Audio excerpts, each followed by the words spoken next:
Hey, folks, welcome back to Travers Talks. And this is the podcast, hopefully, that takes you inside the decision shaping life in Grand Traverse County. I'm Jim Horn. This week, we're previewing the Board of Commissioners regular meeting set for Wednesday, May 13th at 9 a.m. at the Governmental Center on Boardman Avenue. This agenda is really long, so let's cut to what really actually matters. Housing study coming up. We'll start with what may be the most consequential vote on this agenda. Item B11 on the consent calendar. Commissioners are being asked to engage Community Scale, a planning consultancy, to conduct a full housing study for Grand Traverse County. The supporting packet runs nearly 150 pages. And that's a sign that the county is really treating this as a backbone for whatever comes next. If you live here, you already know the story. Workforce housing is scarce. Prices, they just outpace wages. The teachers, the line cooks, paramedics, and deputies who hold this community together often really can't afford to live in it. A study like this, done right, becomes the foundation for zoning reform and partnerships with townships. Done poorly, it gathers dust. And we've all seen that happen, so hopefully that won't be the case with this report. The motion authorizes staff to finalize the contract for the chairman's signature, meaning the final terms aren't fully public yet. Item 8A asks the board to ratify a land lease between Parks and Recreation and Norte Youth Cycling. The deal brings a pump track to Civic Center Park, renovates the facilities building into a bicycle education center, and adds a bicycle safety garden. Boy, I've never heard of one of those before. That ought to be really interesting. It'd be interesting to see the design on that. Anyway, this is a quality of life moment. Norte has been a force for youth cycling culture here in northern Michigan, and pub tracks have become real community gathering spaces from Bend, Oregon to Marquette, Michigan. I would expect public comment on both sides. Parks and Rec already signed off, and of course, the county board has the final word. And let's talk about the flood. Item 8B is an emergency management update on the April 2026 flood incident. I think you need to listen for three things. One, of course, is the damage estimates. Two, whether state or federal disaster declarations are in play.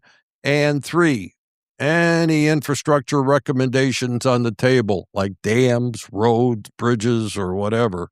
Northern Michigan's relationship with extreme weather has shifted, and how this county really prepares and pays for the next event matters.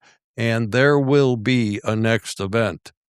And this is sort of related. Consent item B6 approves about $30,000 to Essentra for a tabletop emergency exercise. It's a small line item, but actually that's the kind of preparedness investment that really pays off when the next call comes in. And as I said earlier, it will. Mental health is also on the agenda. Under special orders of business, Laura Glenn from Munson is delivering a crisis center update. This is a critical regional behavioral health infrastructure problem.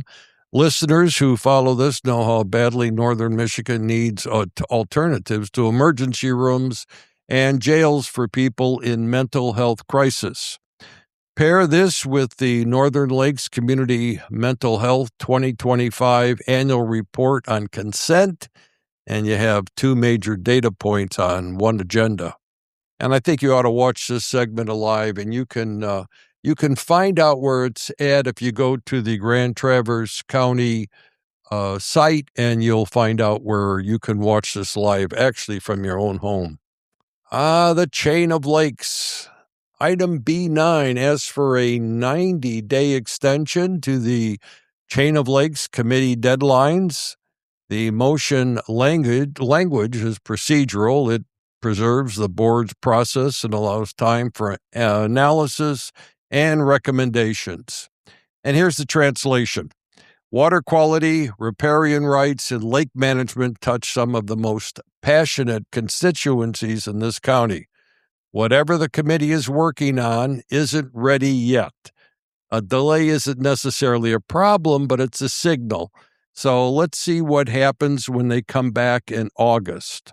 Under unfinished business, the treasurer is requesting a full-time employee increase going from 4.7 full-time equivalents to 6. And that's really more than a full-time position. The case for new staff is workload, compliance risk, or service backlogs. The case, of course, is always cost. Do we really need that person? I'm sure they're going to lay that out very carefully. Expect commissioners to ask whether this is a permanent expansion or a temporary surge and whether it's a one-off or part of a broader staffing trend. And a few quick hits. Consent item A, 10, includes Project Alpha's March progress report and pay application 1, and that's usually a sign the project is moving from paperwork into physical work. And our sheriff is buying a $54,000 Ford Transit van for corrections transport. IT is renewing managed services with I3 Verticals at $117,000 and SysAid ticketing near $37,000. EP and L wants $42,000 for additional Epic-GT licenses. A lot of acronyms there, but it's what it really boils down to is a lot of departments asking for money. And the board will proclaim May as Teenage Pregnancy Prevention and Awareness Month. And finally, we go behind closed doors. The meeting ends with 3 closed sessions. 1, an attorney-client privileged legal opinion. 2, consideration of a real property purchase under right of first refusal. And finally, 3, settlement strategy in Bender versus Shea. That's a federal lawsuit pending in U.S. District Court for the Western District of Michigan. And closed sessions are always appropriate. You determine your settlement strategy there, and no one really needs to really understand what your strategy is, especially the opposing attorneys. Anyway, that's your roadmap for May 13th. A housing study that could shape the next decade, a pump track that could reshape Civic Center Park, a flood report that tests our preparedness, and quiet but important moves on mental health, lake management, and county staffing. Hey, remember that the meeting starts at 9 a.m. at the Governmental Center on 400 Boardman in beautiful Traverse City. Public comment opens and closes the meeting. Show up there or tune in. Anyway, for Traverse Talks, I'm Jim Horn. Thanks for listening.